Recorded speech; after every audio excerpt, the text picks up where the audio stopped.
What's up, everybody, and welcome to the Box Out Boys podcast. We are the NBA podcast of the people, your home for lukewarm takes and substandard analysis.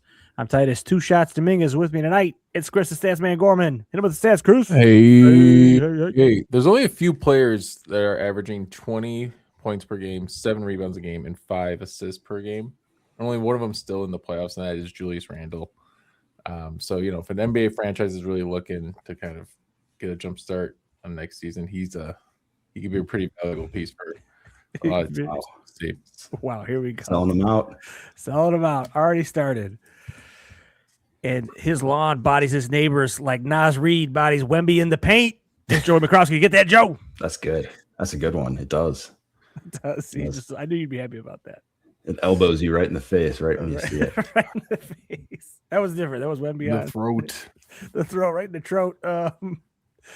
All right, we got a fun show for you guys tonight. We're going to talk about that Spurs Wolves game, pivotal game 5. Spurs wrangle control, not without a little bit of a fight there in the third quarter. And then we're going to talk about OKC and New York Knicks advancing in sweeps. Get the brooms out. And then we got some juicy draft scenarios Joey's cooking up for us. Rumor mill he's found. He said he was deep in the dark web of draft rumors. The back room of the dark web. Yeah, that's right. Back room of the dark web. All right, well, let's start with that pivotal game 5. Spurs take control. Wemby comes back. Revenge game, not suspended. Had a hell of a first quarter. Then you guys slowed him down a little bit. The third quarter felt like there was maybe some magic happening for the Wolves. Not to be. And the Spurs kind of ended up handling it fairly easily there in game 5. But Chris, give us your thoughts. Dude, you got thoughts. Like taking crazy pills, hearing people. And it's not your fault. It's what you've heard everybody say it. But to call this a revenge game, that's absurd. It's insane. It's like like here we go. You're blaming the victim. Like, was Nas Reed wearing a short skirt? Like, is this what we're doing here? Like, why? It was all Wemby elbowing him in the face. Right. This is so. It's his atonement. That's what we should be calling this. No one's been saying this correctly. It's Wemby's atonement, but no, it's a revenge game. Oh, Wemby come out because Dibble was so mean to Wemby. When it's like, this is insane. Like, no. So worth it. Good job, Chris. I don't understand everything I've been reading about with like people are mad at physicality now. Like, are we going towards a direction where we want the refs to step in more? I don't like this direction at all. And it's not even I love watching the Magic Pistons series because there's so much physicality. The Pistons thrive on physicality. So do the Wolves. And I'm just reading people talk about how like, oh, Wemby, he had to do something. They were just so mean and scratching and clawing at him. And it's like, this is playoff. This is what's supposed to be happening in playoff basketball. I don't understand. Like, oh, I love this. Chris is hot, man. He's ready to go. Joey, any response here to some of this? The atonement game. Sorry, we got it wrong. It's not the revenge game. It's the atonement game. And what were you hearing? So as a person who doesn't have a horse in the race, like obviously I want the Timberwolves for Chris, but like I'm not going to be like devastated over it.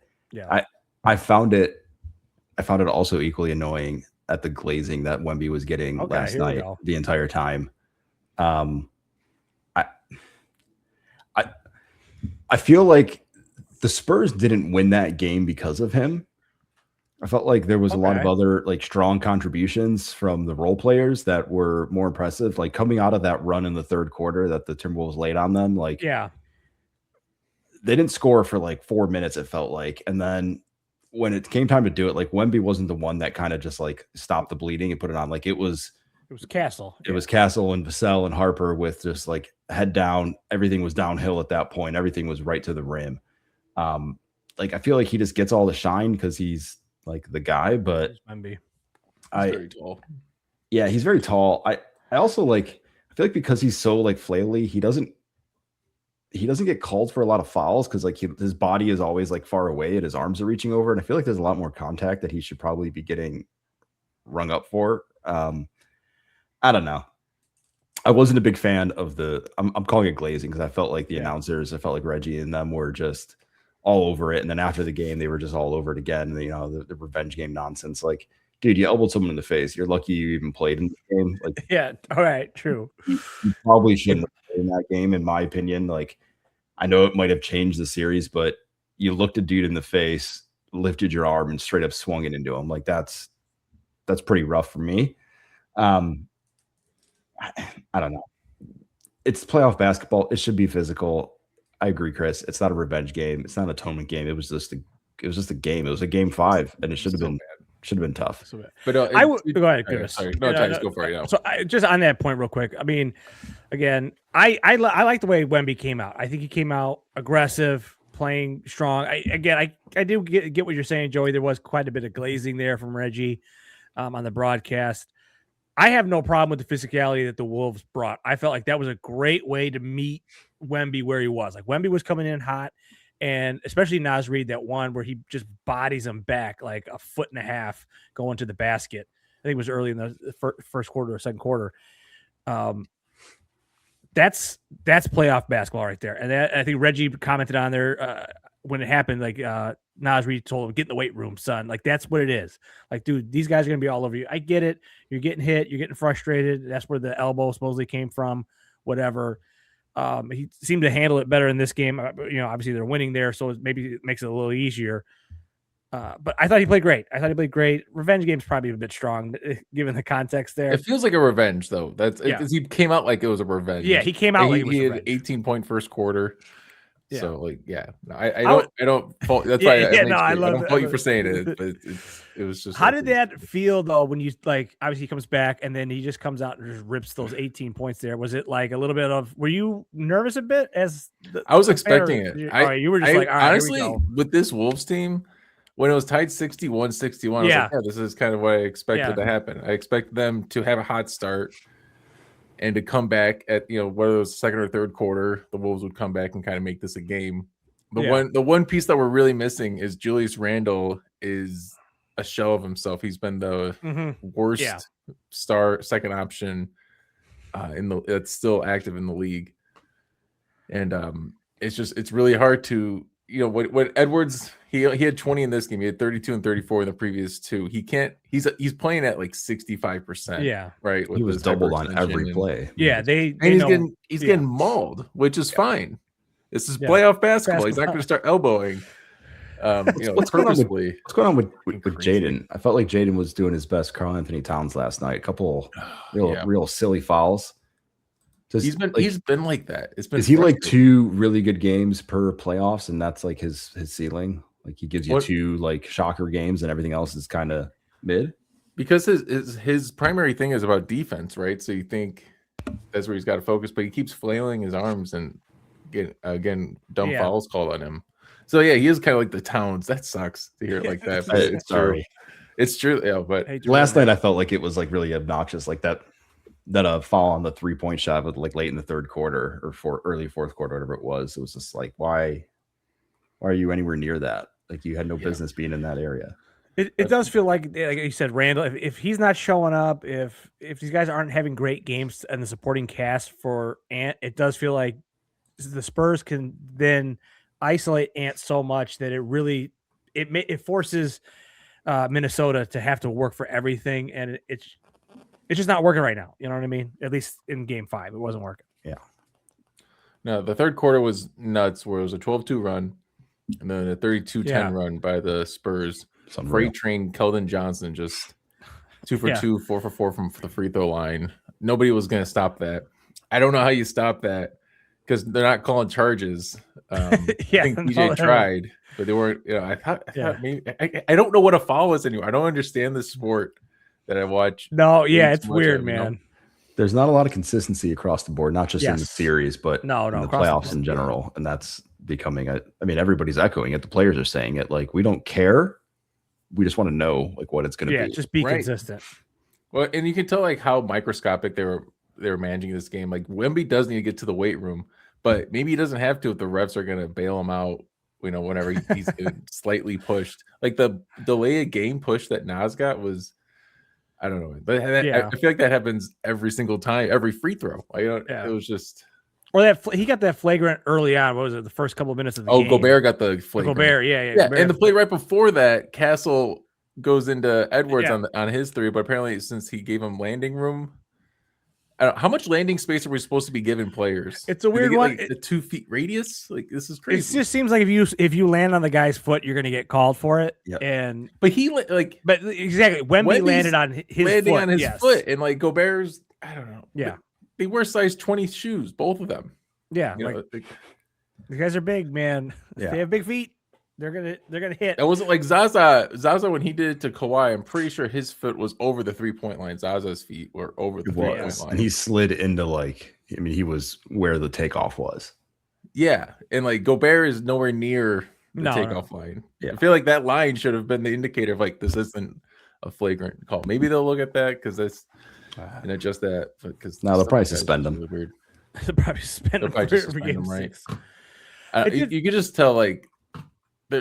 The one thing you can complain about the Wolves is that they do whine a lot, but like we have a reason because like everyone's against us. Nobody wants this team in the conference finals again. Everybody wants the Spurs because they want to see Wemby versus the Thunder. Yeah. Unfortunately, it is the more interesting story. I was thinking that during while I was watching that game because I don't believe that the Wolves are in any shape or form done here. There's 2 more games left, but I was thinking about it as if let's say they don't finish it out or lose to the Spurs or something like that. Are they going to go down as one of those teams that you're going to remember for being so likable and so good, but just never got over the hump? Because there's so many teams like there's that. so many other Toronto, teams. It just follows you if you Memphis start in Randolph Chicago and Gasol. Yeah. Because every guy on that team, I feel like you like them. They're fun. They have moments. Io has moments, things like that, and it's just such a great team. It's frustrating to not see them succeed at times. Like in this game, when they had that 61-61 tie, I was thinking the same thing. I'm like, here we go. I was like, this is the older veteran team that's been there before, showing the young guys like this isn't over yet. The third quarter is where you win the game, and then of course the Spurs rattle off that 9-0 run that they had after, and then it's like, all right, it's back to where it was. But for a moment there, you're looking at like that's the Wolves, man. They never die. Like, what's going on here? But unfortunately, couldn't quite get over the hump. I feel like Wemby's just the difference in between those 2 teams. I think maybe it was Trey on No Dunk said it today, and I was like 100% I agreed. Like they're so evenly matched without Wemby, and then when Wemby's in there, it's just this additional thing that takes the Spurs over the top right now. The players, Io, Jaden, they're not used to taking floaters like an extra 6 inches higher. Yeah, it just changes the trajectory of the ball just enough where the field goal percentages are falling. But I think they're below 39% last game, and. So I definitely agree. Wemby's the difference maker, but like to Joey's point, that third quarter was because of Castle, Harper, and Keldon Johnson, and that's the even part of it. Dylan Harper is going to be, I think the best player on this team. He's a very shifty player. Once he can develop a shot, he's 20 years old. So once he gets a consistent 3-pointer, he's going to be a problem. Like it's a lot. Yeah, it was weird. Like I say, like Wemby wasn't the reason they won, and like. In that run from the Wolves, he was like, he wasn't in like any of the plays. And when they were going on offense, he wasn't in the play. At one point I was like, oh, he must not be on the floor. It must be Luke Cornett. And then I was like, no, he's out there on the 3-point line. Like they somehow had gotten him out on the perimeter playing defense where he wasn't able to kind of do his little drop down and block. So they got to find that. I mean, obviously I think it took everything out of them to make that run coming out of halftime. And by the time they had gotten to that timeout that the Spurs called, must have just been cashed. I mean, they were Edwards had 10 points in the quarter. You need somebody else then to like kind of it was just everything they had. Io had 7. Julius. Well, that's what it is with like the Wolves. It feels like they're working so hard, and it's just hard to sustain that level of like. But they're still doing it, which is all right. So let's maybe fast forward here. We got Game 6 in Minnesota. And then Game 7 back in San Antonio. The one thing that I like right now for the Wolves, to me, the Wolves have won. The 2 wins are the 2 games they absolutely needed to win.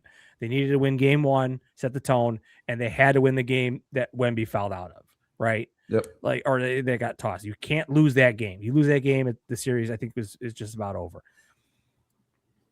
Go back to San Antonio. You get the revenge game from Wemby. Sure, you're going to lose that one. You're going back to Minnesota. That crowd's going to be jacked, just like the San Antonio crowd.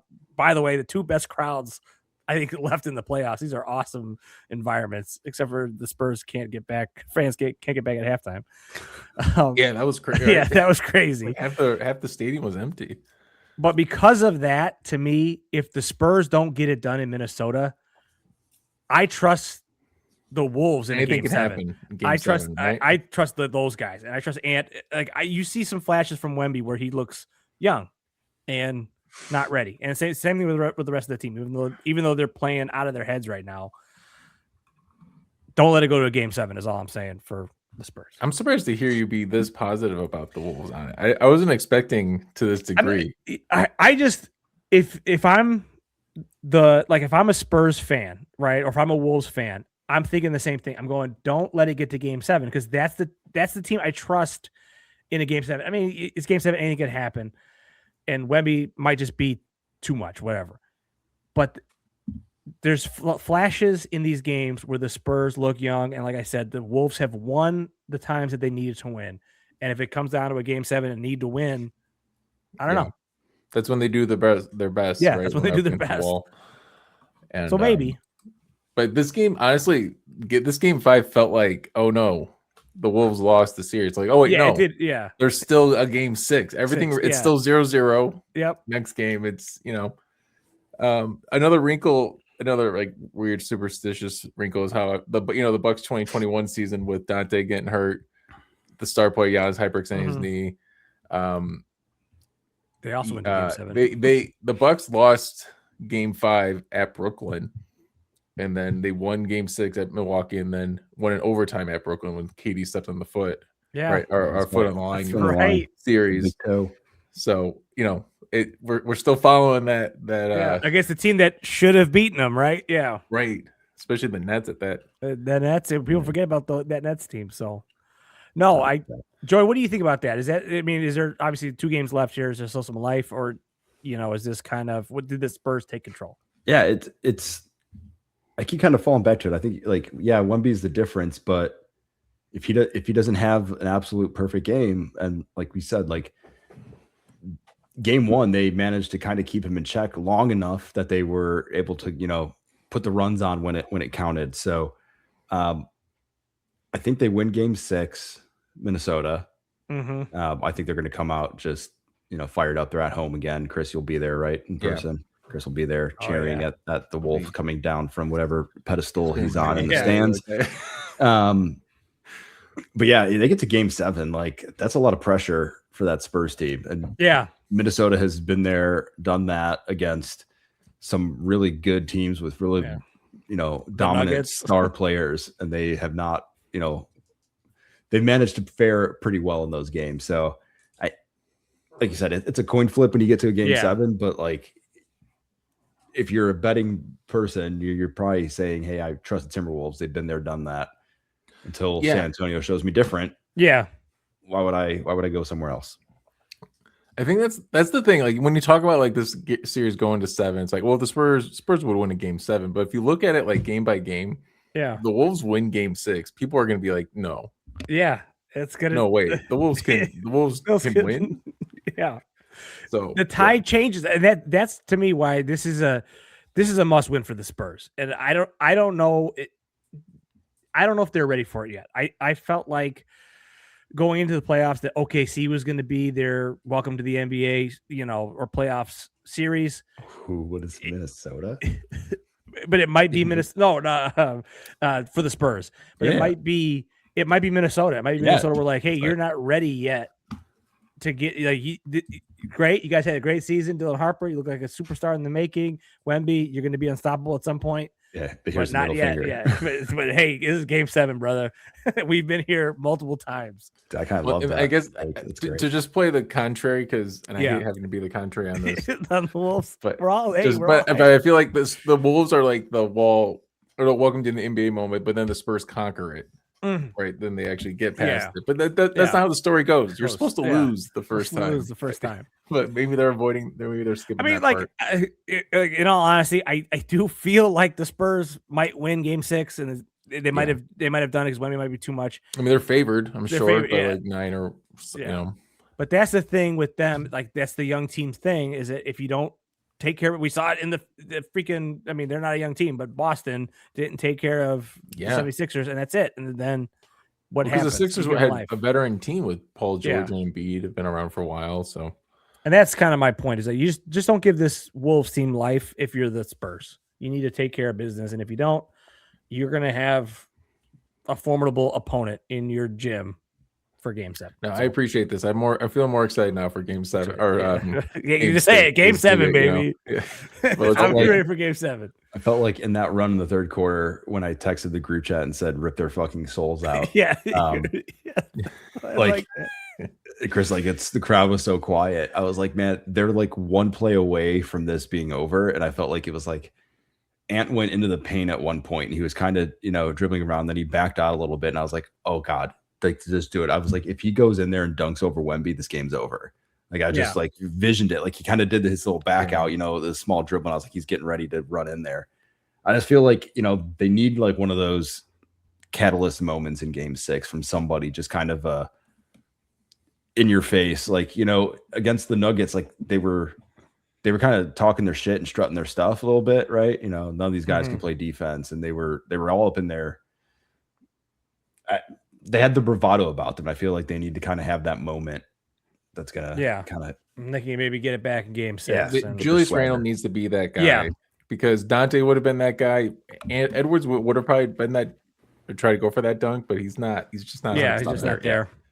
And Io's not that guy. But we need Randle. Randle needs and it sucks, but like it sucks when you need Randle. That he's he's the second leading scorer on the team, and he's got to show up the next 2 games. Yeah, so. he's got Orange Julius.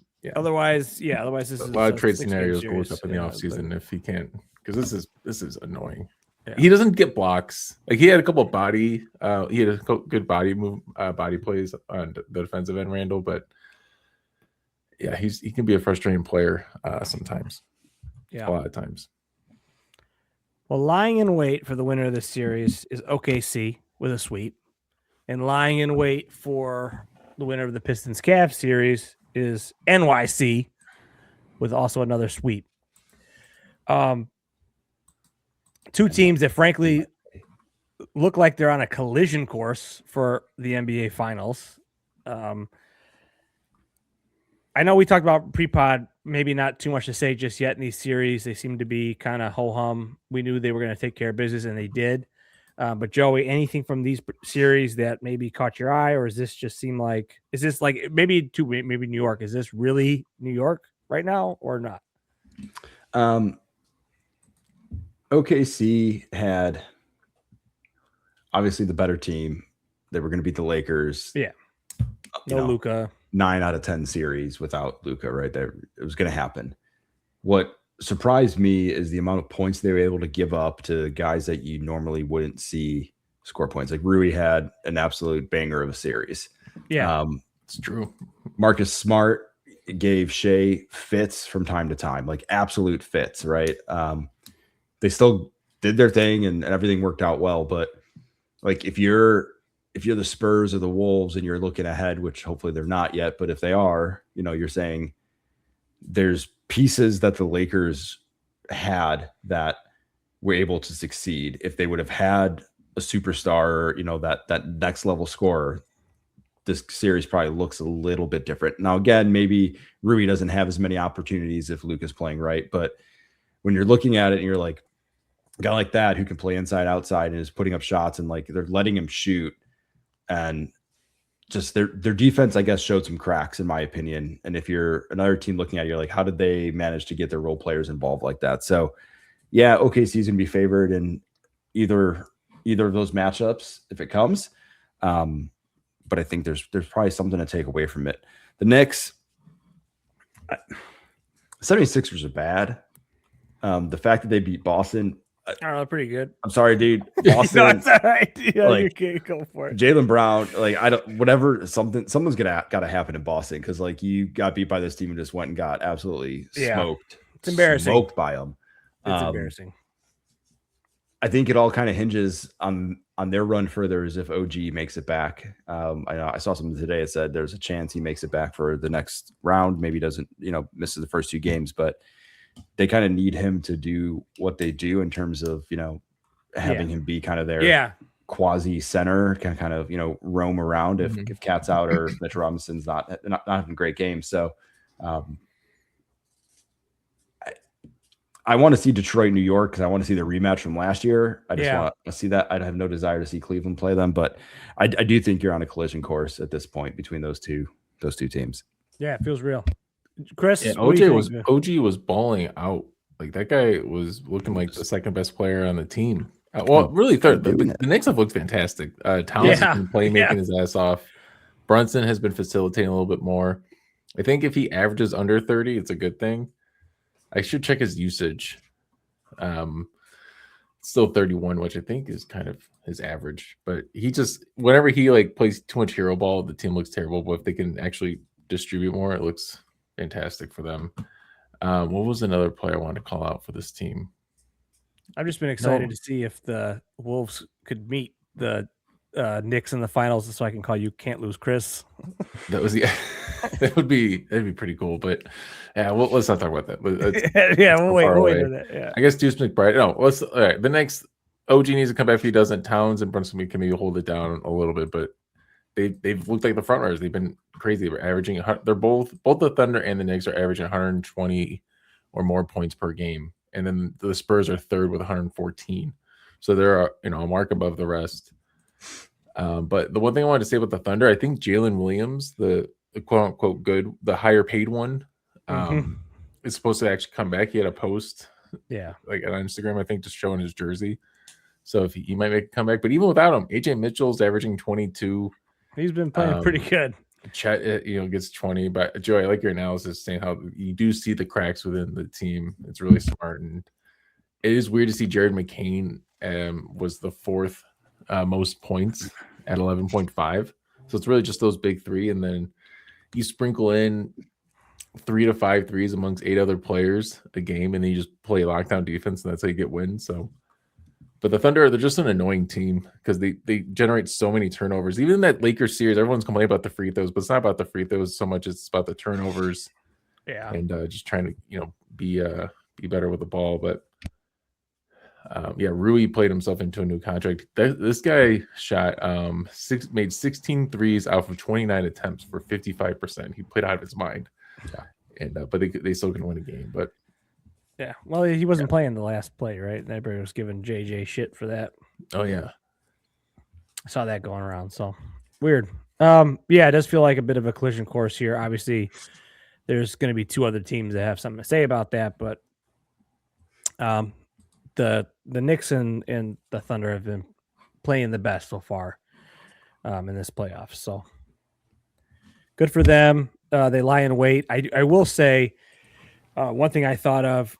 At least for the Thunder, I think the little bit of delay here between who they're going to play is probably good for them. These 2 teams are in a hell of a series, and if this goes 7, or even if it wraps up in 6, and it's just been a beat down, or like how physical the series has been, and then I think for like the Spurs, right? I think they're such a young team, that emotional win. Hey, we just got over the Wolves. We got out of a war, and then to just have to suit up in a couple of days. 2 days later. 2 days later against OKC. It's so bad. That's nasty, man. So I think that they might be in for a surprise there, even though I think they might be the better matchup.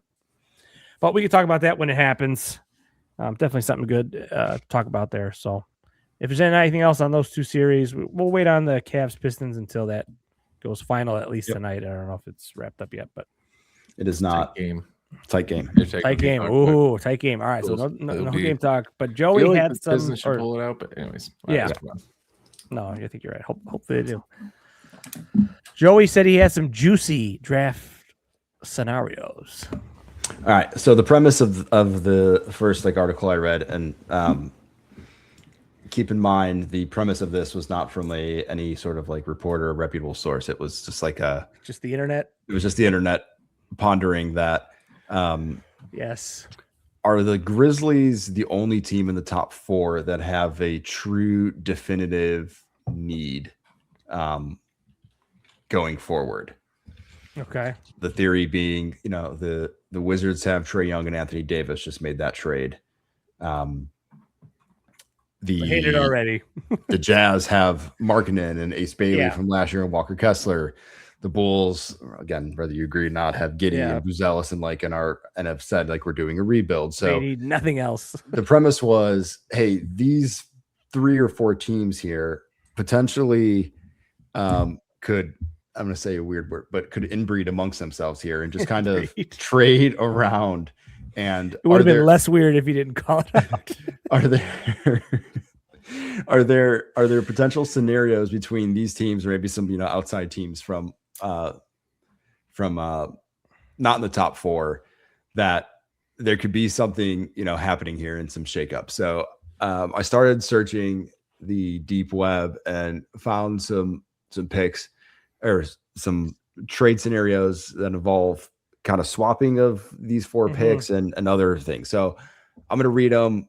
You guys tell me what you think. Hot, cold, up, down, whatever you feel like. So the first one will go with the Wizards. So in this scenario, the Wizards are trading the number 1 pick to the Jazz. Yeah. Okay. This feels like this could happen. The Wizards in return would receive Ace Bailey, the number 2 pick, and a 2031 first-round pick via Phoenix. I would do that in a heartbeat. So premise being last year, the Wizards apparently really wanted Ace Bailey. It didn't kind of shake out the way they wanted. He doesn't want to be in Utah. He doesn't want to be in Utah. Bonza wants to be in Utah. Right. This works for everybody. So we're up on this one. I think, is it too much from Utah?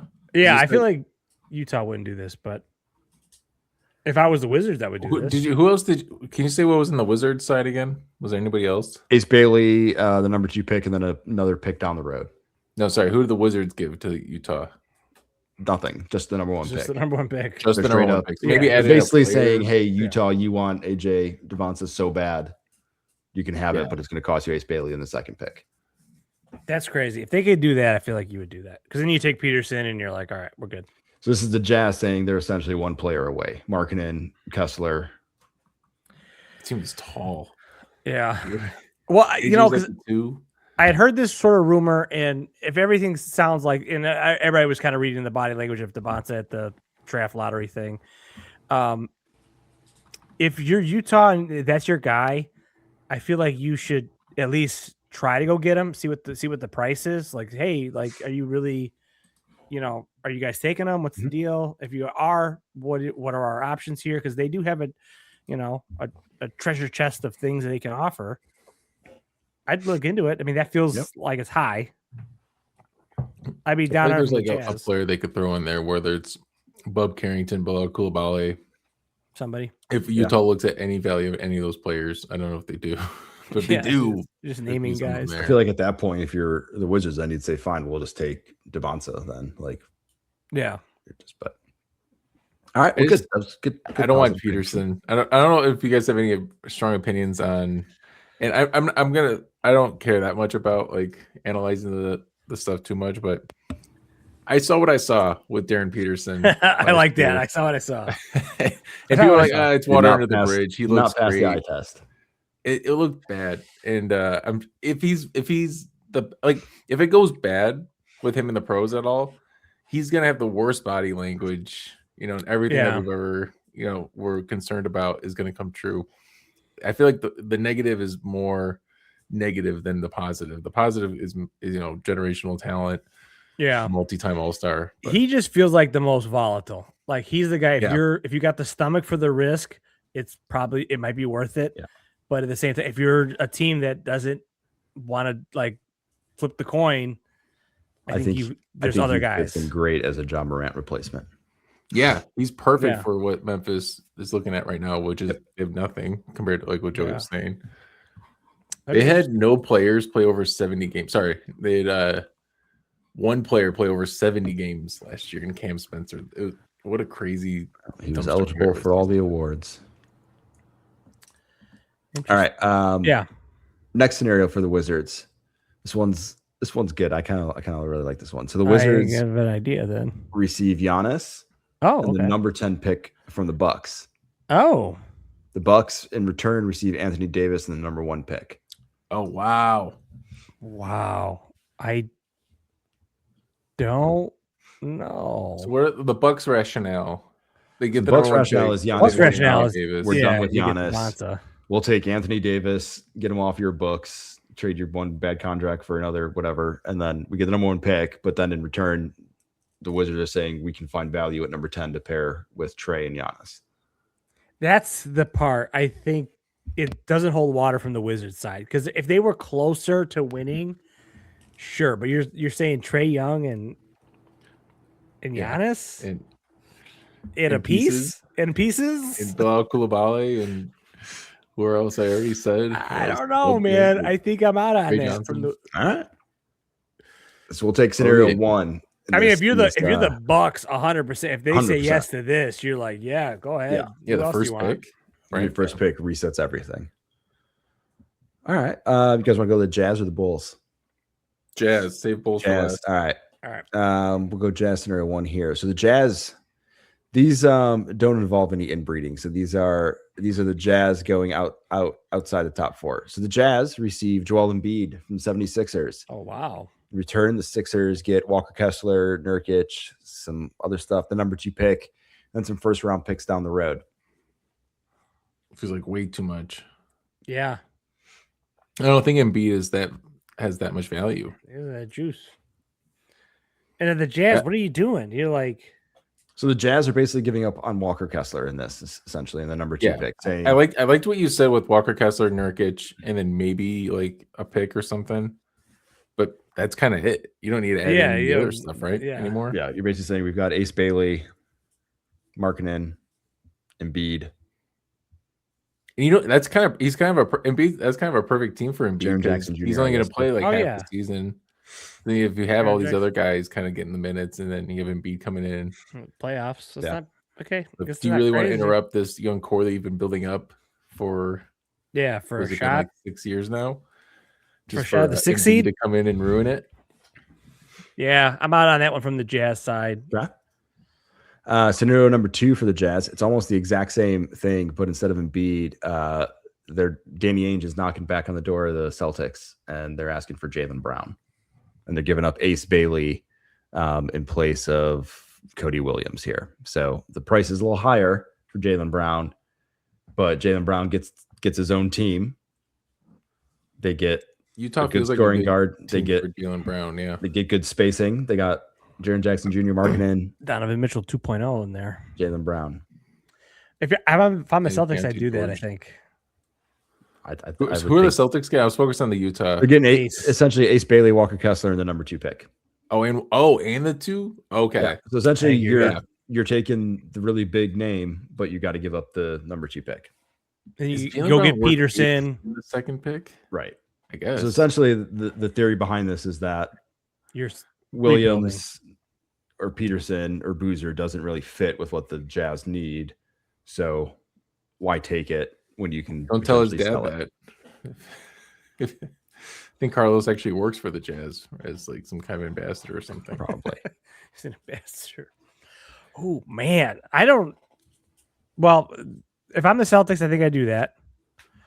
As much as I love Jaylen Brown, and I think he's probably the best player on the team, I'm okay rebuilding around Tatum with that like soft core. It's almost like maybe doing the 2 timelines thing, because then you get a little younger, and when Tatum's on the way out, you would in theory have like a Peterson or somebody ready to go. Mm-hmm. And Ace Bailey's on the team, and Ace Bailey, like you have Ace Bailey, Peterson. He's pretty good. Kind of to me seems like this would be a kind of a build of how the Celtics did it when they won the title. Yeah, like some younger. Yeah, they kind of had. They sold high on. Yeah, it was like we went out and got the right pieces at the right time to maximize what we had. Yeah, and like it seems like their war chest is kind of empty now, right? They've got two big names, but they can't quite do it all on their own, and they need that extra layer. We need more names, guys who can do things but aren't stars.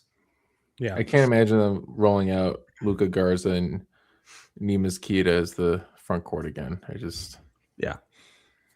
But maybe this trade doesn't solve that, so who knows? But okay, interesting. All right, let's jump up to the Bulls then. Here we go. The juice, baby. We'll go with this one first. Yep. So in this scenario, the Bulls are dealing with the Grizzlies. Okay. So the Bulls are taking on Ja Morant and the number 3 pick. So they're taking on the bad money. Yeah. Okay. They're essentially doing the Grizzlies a favor here. Don't do this. Yeah. In return, have done this. In return, the Grizzlies receive Patrick Williams, Isaac Okoro, Rob Dillingham, and the number 4 pick. I'm in. 100% in. I'm so in all day. Wow, you went right. That was a quick turn from Titus. That was just all he had to say was Dillingham and Pat Williams. P-Will was the first. P-Will was the main one. Yeah, P-Will was like, okay, wait a minute, hang on, not so fast. So I think if anybody calls on this one, this is an absolute immediate yes. The Bulls have to give up absolutely nothing. They give up Isaac Crow, good defender, right? Good role player for a team, but not for this team. Patrick Williams, terrible. Rob Dillingham, maybe it hits in 3 years, but you're not going to sit around for that. Let Memphis figure that out. Right? Yeah. Essentially, Memphis is saying, please, please, please do us a favor and take Ja. Yeah, and we'll take whoever is at number 4. We don't care. If you're the Bulls, you're saying, we'll sell some tickets for 2 more seasons while that contract runs its course. And so this is a thing that I think scares me a little bit about the Bulls in the 4 slot. That I'm nervous about. Not necessarily this trade would be fine, but I am a little nervous that they could get fleeced if they really like somebody of the 4, and they feel like they need to make a move to go get them. Like especially if Caleb Williams Wilson starts to. Wait, which one is it? Wilson, you're right. Wilson, yeah. All right. Caleb Williams is the football player. Football player. I always mix them up.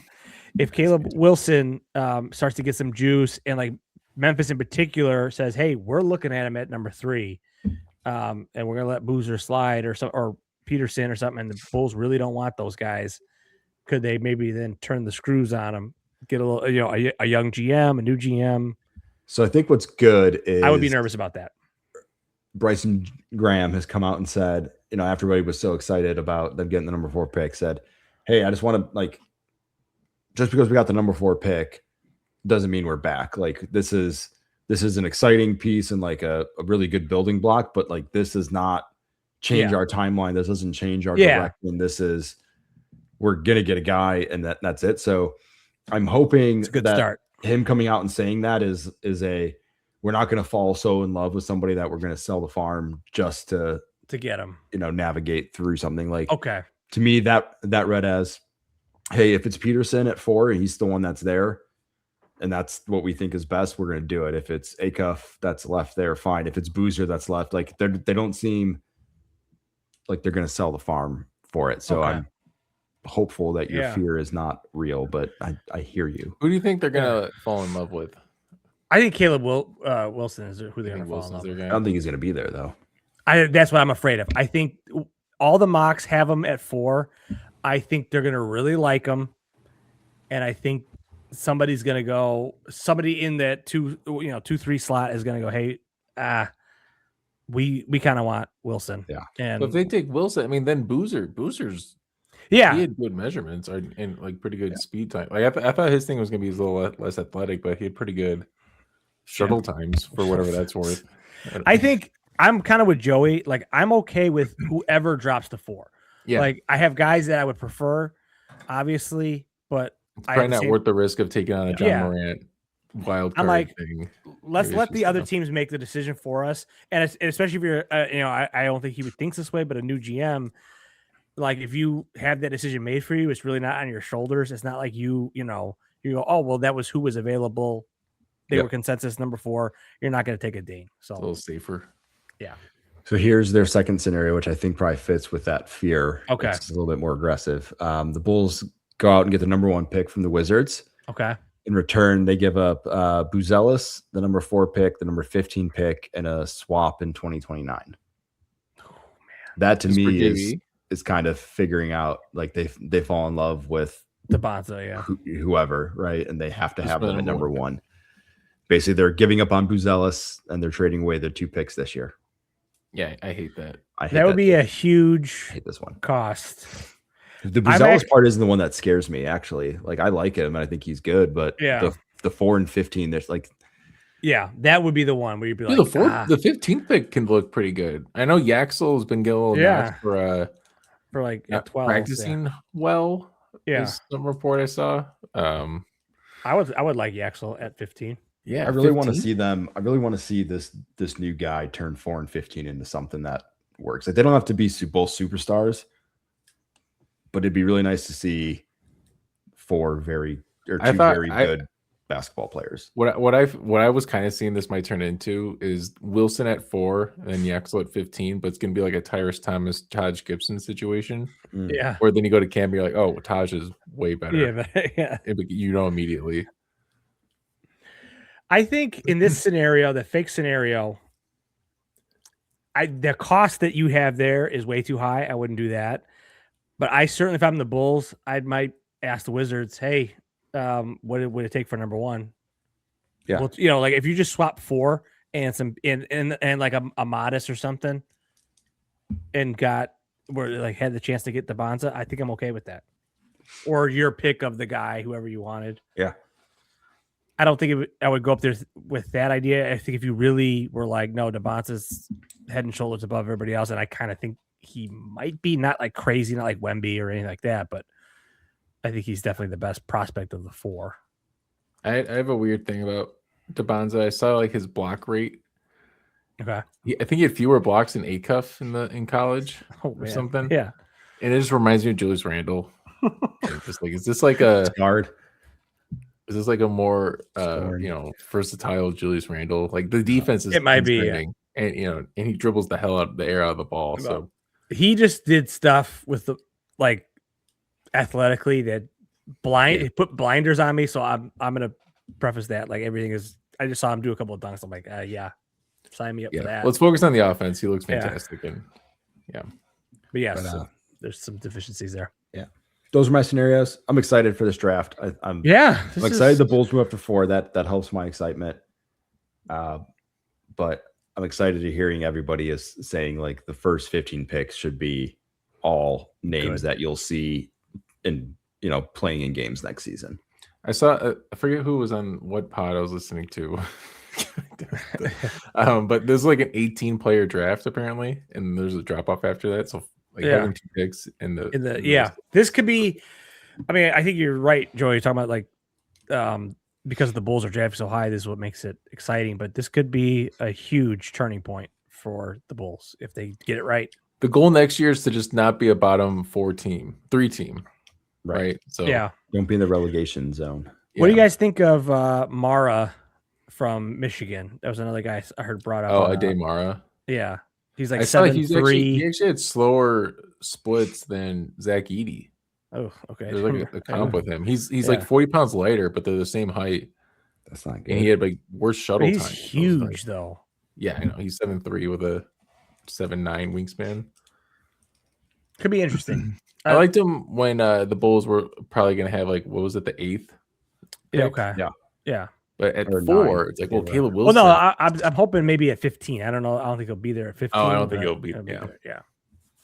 But I think like him or Yaxel at 15 is probably the best we can get at 15.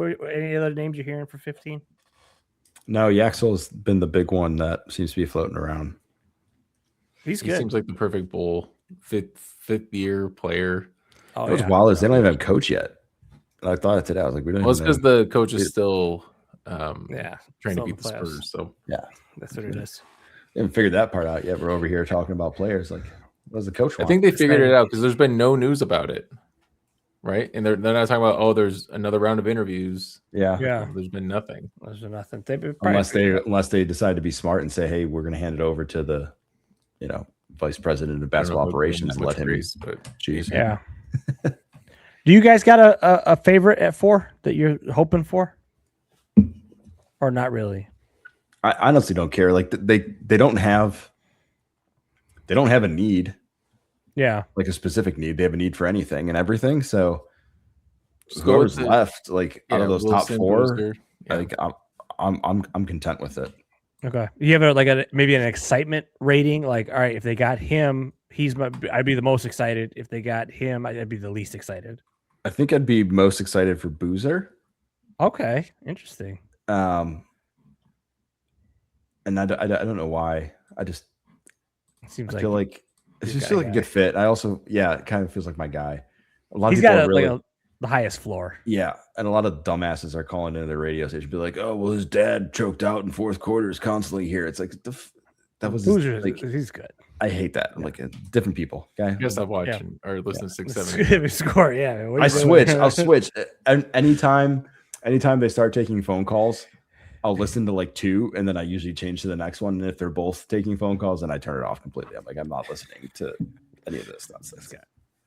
I think I would hate Darren Peterson. If Darren Peterson gets drafted by the Bulls, like this is like when the Bulls took Asenge last year, I was devastated after everything I was reading. Yeah, hey, he's on a redshirt season, man. He hasn't even seen the floor yet. Hey, so far I've been right. So he didn't. Yeah, he didn't, I'm not excited at all about him.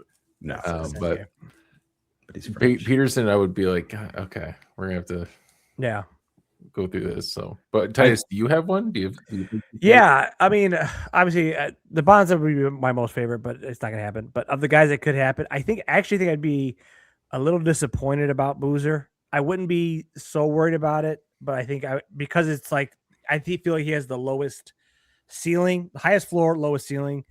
I'd be a little bit like, okay, we've got a solid guy. It feels like LaMarcus Aldridge. I don't know if I've heard that. Okay, that's actually a really good comparison. That makes you feel a little bit better.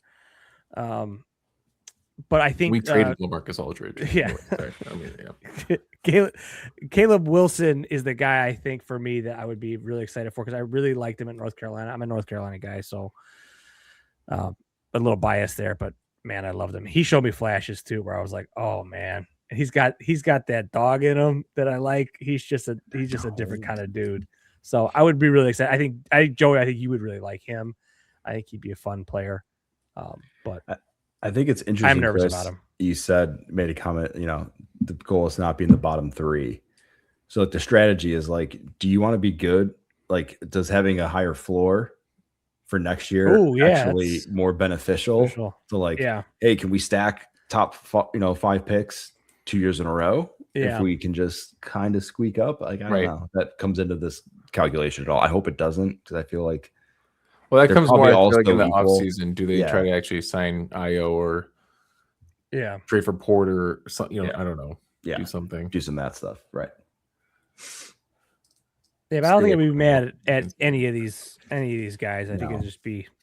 Unfortunately, when we talked about the Bulls hiring their new GM, we said, well, we'll find out real fast if they're good at their job based on this draft. And I don't think this number 4 pick, like, it's going to be a consensus decision no matter what. Like, no one's going to be like, oh, that was, unless they completely go off the wall and choose, Patrick Williams 2.0. Yeah. But if the pick doesn't pan out, it's not going to be on them. They go like A-Cuff or something. Yeah, if they don't get one of those problem. Yeah.